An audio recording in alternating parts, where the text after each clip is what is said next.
This time I have a Samsung UN65H7100. This is a 65-inch LED backlit LCD TV. This one is completely dead. It went pop. Dead, nothing. No lights, no nothing. Let's check this one out. Look, another little sticker. Refurbished. This would have come from open box, I'm going to guess. And this one is dead. Completely dead. No lights, no flick, no power light, no nothing. Completely dead. So we're going to pop this one open and see whether this is one that's going to be repairable. Keeping my fingers crossed that it's going to be a power supply problem. Okay, the back's off this unit and the camera's focusing on the wrong place. Let's just correct that. There we go. That's what I want. I want to see the power supply. Back is off the set. We're going to check this thing for power and see whether the fuse is popped on it. First things first. So I should get a beep if the fuse is good, and the fuse is not good. The fuse is blown. Fuse is blowing on this thing is typically caused by MOSFETs that may have gone bad or something in the power supply.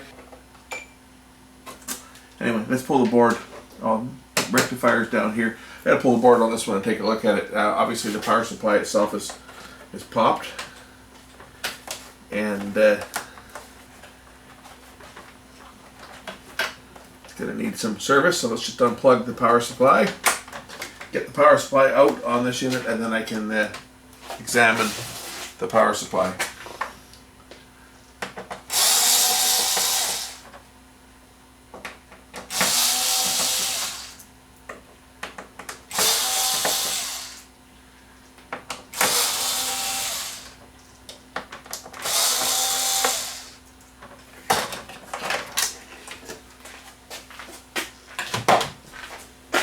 So I'm just going to go through and check some of these transistors out here. I think these ones are bipolar, these ones. Let's see here. Yeah, that one looks okay.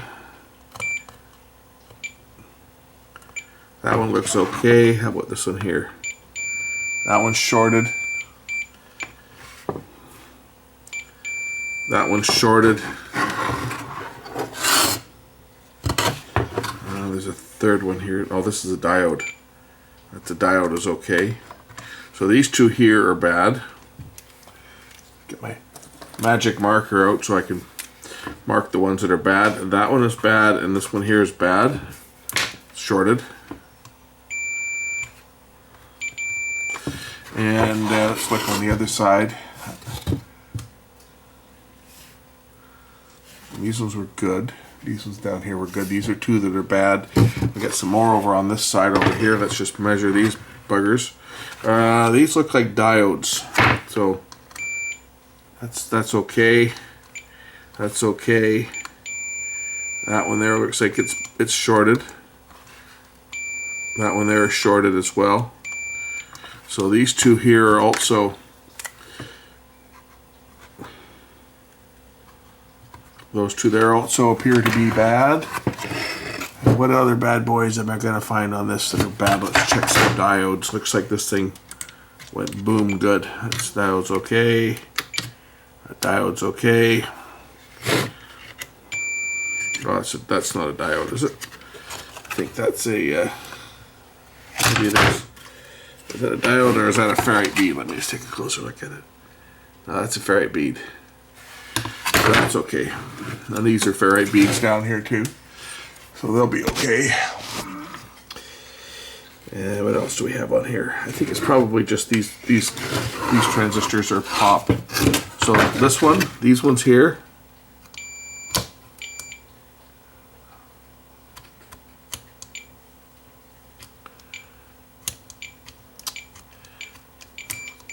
But these ones over here are shorted.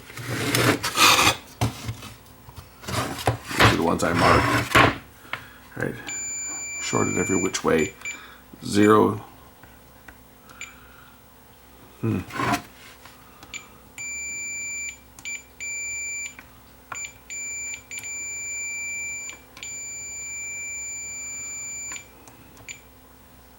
This one definitely. This one here, I'm getting odd readings on this one. It might be okay. It might be just feeding through this one. So I'm going to take this one out and we'll check that. Maybe I get lucky and have some MOSFETs that will fit this from another board. Love it. They got this silicone all around it here. So I'm going to use a brand new scalpel. I'll try not to break this one because I've broken all the other ones I've got. This is the last one I've got, so I'll use a new scalpel to take this stuff out. Just look at how sharp this thing is. This is seriously sharp. Wow. I'll take your finger off. At least give you a good cut if you're not careful. This is a brand new scalpel that I just opened. Right, so these are great for removing this stuff. I guess an X-Acto knife would probably be as good, but a surgeon gave me these.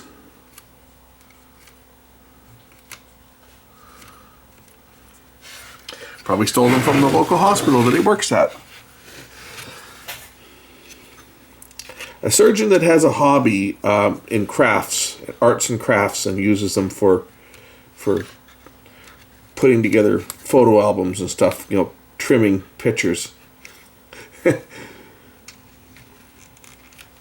they do a good job of cutting, that's for sure. But this is ridiculous why they've got all of this this silicone around this MOSFET is beyond me.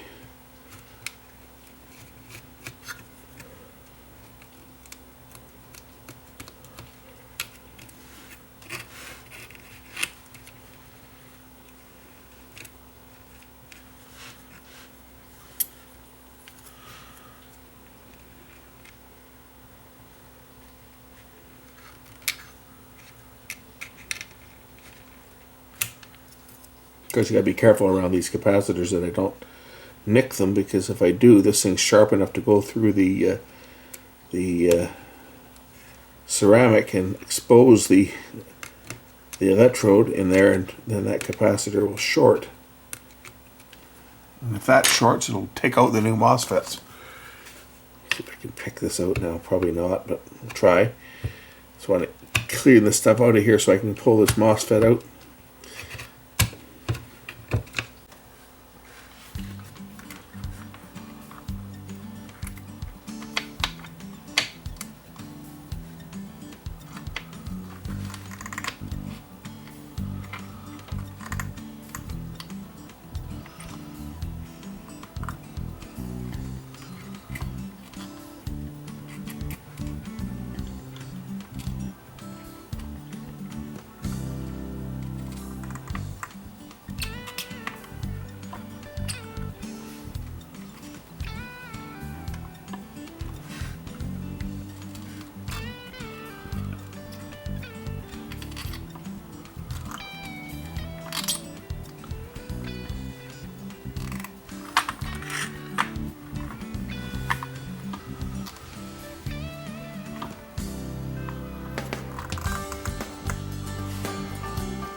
Let's check it now that it's out of the circuit.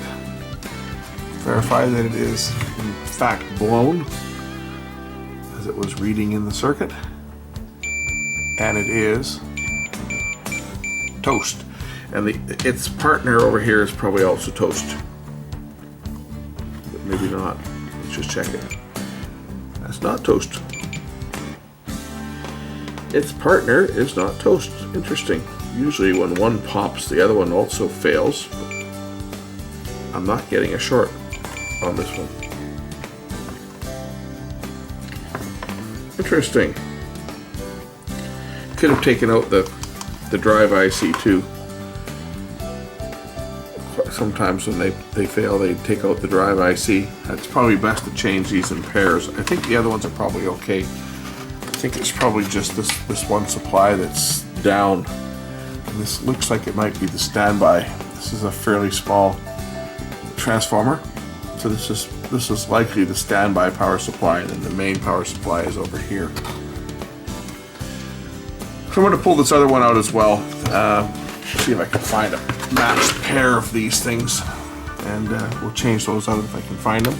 I'm sure I can dig something up that'll work on here. So some people asking me why I don't invest in a desoldering station, why I still use this stuff here. Well, this stuff works, and it's pretty cheap. And I make a spool like this last me a long time. Something like this will last me years and years. 25 feet of this. I've been working on this roll for, I don't know, I've still got like more than half of it left here. And I've been using this roll for probably 5 or 6 years. It's been a long time since I bought this roll. I bought this at Main Electronics, and they've been out of business for a couple of years. I did have a desoldering pump years ago, and I threw it out because it seemed like every time I went to use it, the tip was shot. I didn't get enough use. And it was frustrating. It took more time to warm that thing up. By the time I got that thing up to temperature where I could use it, I've already taken the part out with desoldering braid. So that's one of the reasons I don't have it. And the second is 3 little letters. ROI, return on investment. The desoldering pump, I know they've come down a lot, but the one I had was quite expensive. It was probably $500, maybe more, when I had it. And it took a long time to pay for that thing, especially since every time I went to use it, one of the tips was shot and I had to get a new tip. So that's why I don't use one. It's if I was doing high volume repairs, if I was doing this for a living, then I might consider, but I'm not. I'm doing the odd repair, and I get by quite nicely with just an iron and some wick and some patience. This one here is actually into a rivet on there, so I have to, an eyelet, so I have to heat it up hot. So I've got the other 2 unsoldered. I'll just heat this up hot and just pull it through. It's got this lead-free crap solder on here too. I hate this stuff. There, see? No problem removing these things. And I'll clean this up. But I'm going to replace this anyway, even if this one tests good. I'm going to replace it just because these should go in pairs. But that's why I don't have a desoldering pump. I don't feel I need one, and it's the return on investment. I couldn't charge somebody an extra, $50 or $60 just to justify the cost of using a desoldering pump. And when the tips seem to only last, and they weren't cheap either at the time, when the tips don't seem to last and you're replacing them almost every other job, it just... See, this transistor's testing good. At least it was testing good there.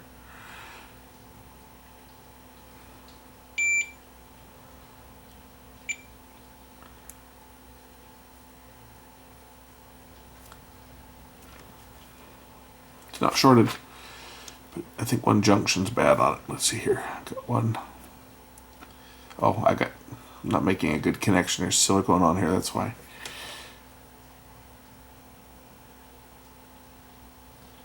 Yeah, this one's also bad. Just the way it's behaving there. This one's also bad. Okay, so I'm gonna look these up and see what I can find, and see if I can find some suitable replacements, and we'll see if we can get this TV going. But anyway, that's why I don't have a desoldering station, because I don't need one for the small volume of work I do.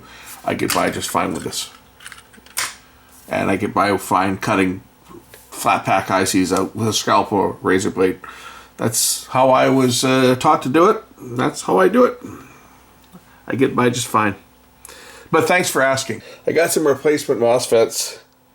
These ones are 18N50. They're a little higher rating than the original ones. So we're going to mount these ones in the board and see if this TV will power up. So too bad they had all this silicone around here, which really makes it hard to get at the board. But I think I've got enough of it out of there that I can seat the new transistors in place, and we'll power this thing up under low voltage. Like, I'll bring it up slow with my Variac and make sure that it's working and it doesn't go boom. With any luck, there's no other problems other than these transistors. The drive IC here might be bad. I'm just gonna look at this drive IC and see what it is, and see if I've got another one. So this is a, what is this thing? It's hard to see.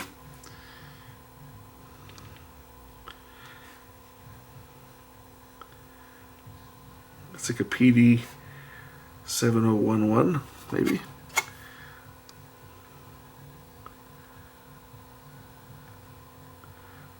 Or a CT3D3. Look on the other board that the other transistors came from, and see what drives them.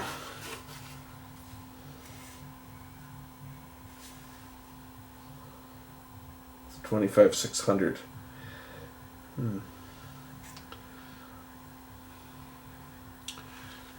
I've just grabbed these parts off an old board, right? Another TV that I scrapped. When I scrap TVs, I generally will try to hang on to the boards out of them for those events when I can reuse parts, like I can on this one.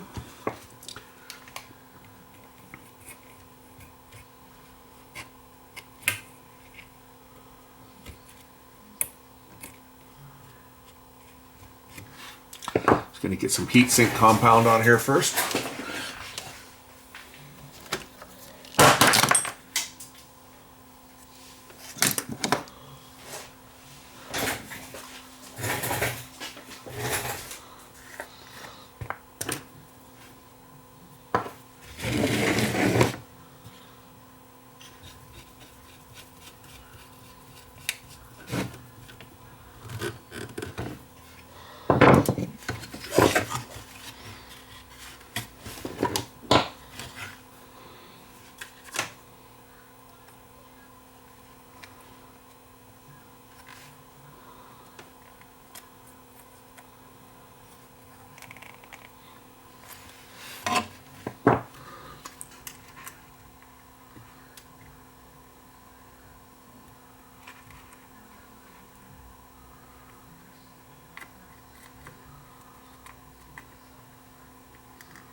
Put in the second one here.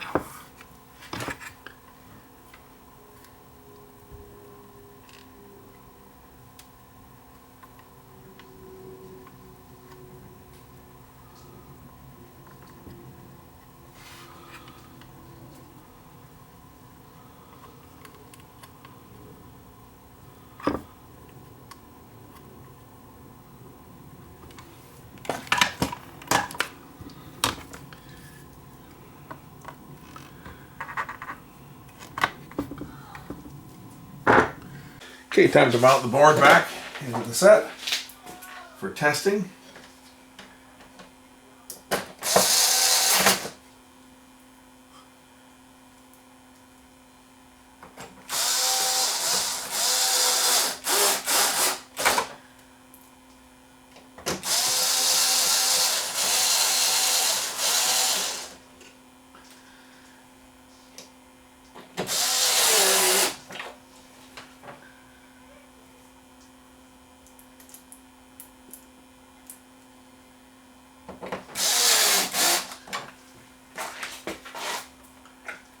Moment of truth. First power up. Shit! Turn it around. This one belongs to a buddy of mine. Let's get him on the phone. I may have to edit this, but we'll get him on the phone and see what he has to say about this.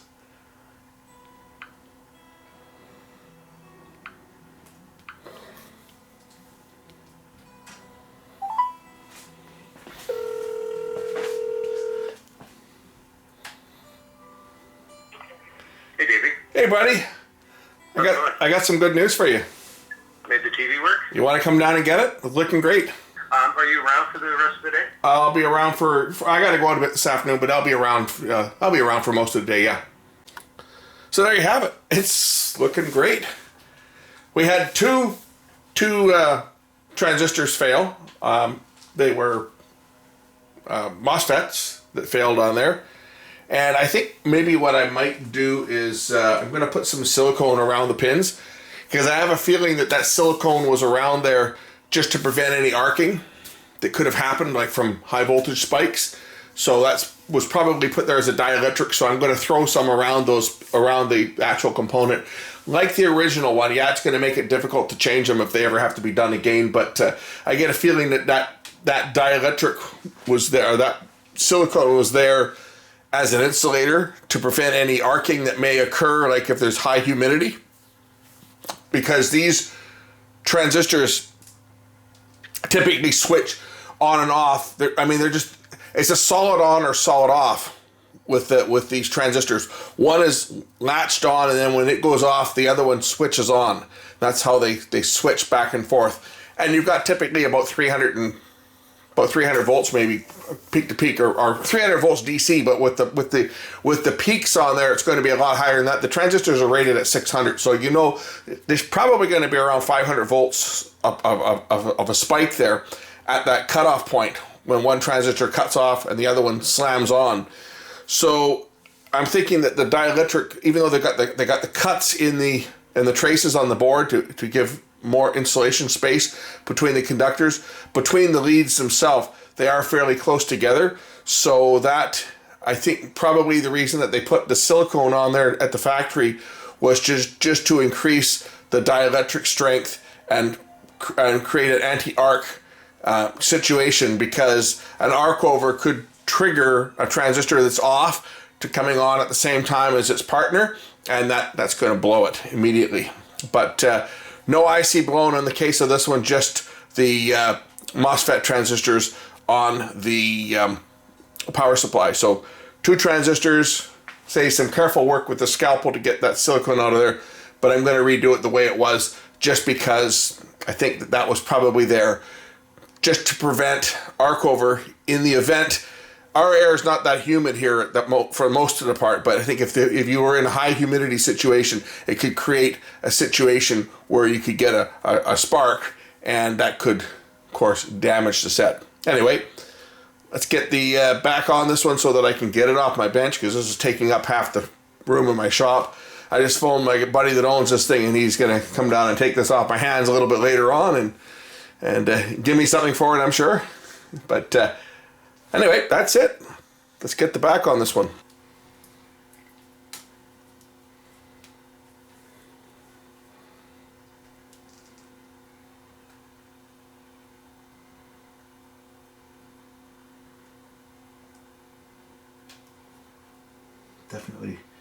Definitely these ones here should be encapsulated, just so that you don't have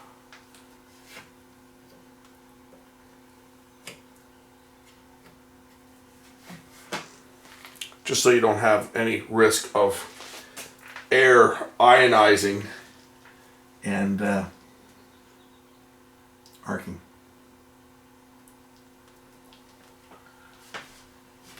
It's no different than they did on the other ones, right? The even its neighbors upstairs here, you see? The neighbors upstairs have got an encapsulation around them here for that reason, for the same reason, I'm sure. That's just to prevent any possibility of an arc over due to a spike and in combination with high humidity.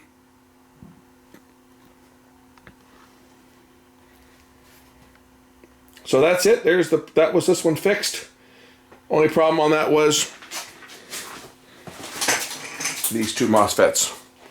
Nice thing about these TVs, which I usually don't have many nice things to say about most of the modern TVs because they're a pain in the ass to service. You gotta take them off the stand and lay them flat to take them apart. Of course, you're not supposed to lay a flat screen TV flat, especially the larger screens, because the weight of the glass in the center of the screen can actually break it. And that's happened to me, by the way. I had a TV that broke when I laid it on its face once. These ones here have a hatch. They're actually thinking about maybe someone might want to service one of these TVs. So you got one of these Samsung TVs that's dead and there's no lights whatsoever and completely dead. Check those. It also needs to be noted that on these TVs there are two different types of screws. It has plastic type screws. These ones are marked with a B on the back of the set, and on the other screws that go into metal, they have a different thread. So there's the two different types of screws that are used. So be sure you get them into the right holes, because if you put a plastic screw into the metal threads, it'll go in, but it's going to strip the metal threads. So the ones that have the plastic screws are like the one by the power connector, and they have a letter B stamped on the metal right beside it. So if we look here close, you'll see that there's a B right beside the screw. There is only two. The other one is this one right here. Again, it's got a B stamped right beside it that goes into plastic.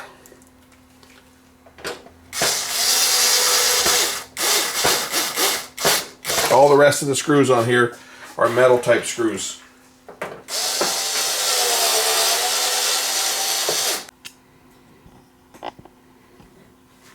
That's my little All-Wise media player that I did a review on a few years ago. These things come in handy. I don't use them, any of these media players that I've been sent to evaluate, I don't use any of them for pirating TV like some people do. I use mine for playing my own files. I use them as media players. They're great. So I'm just going to leave this TV on test until the owner comes to claim it, so they can see it's working and pay me accordingly.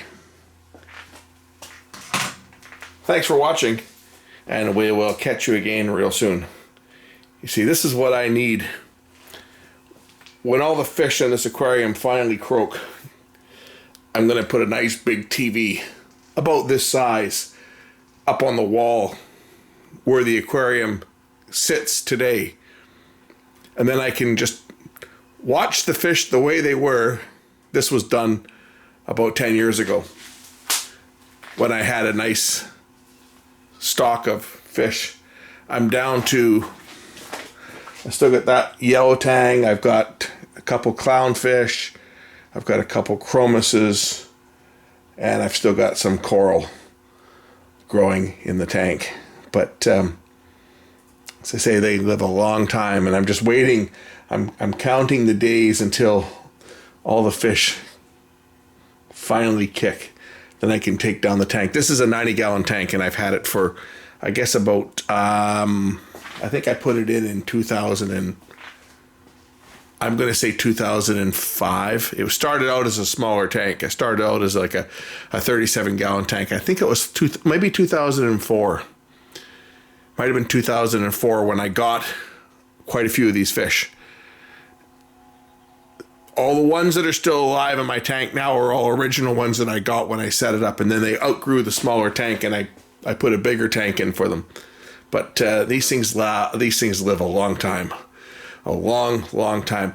The big blue tang you see up there, unfortunately, he came to a violent end. He jumped out.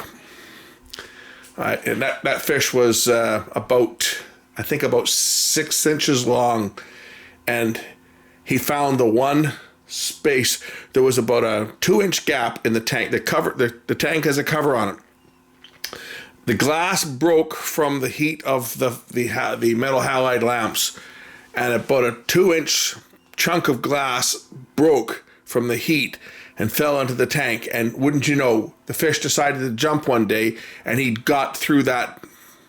It was probably about 3-inch gap. I don't know how the heck the fish fit through there, but I found him on top of the tank baking. He was barbecued when I found him because the heat from the lights basically cooked him. But anyway, that's my fish story for today. Thanks for watching.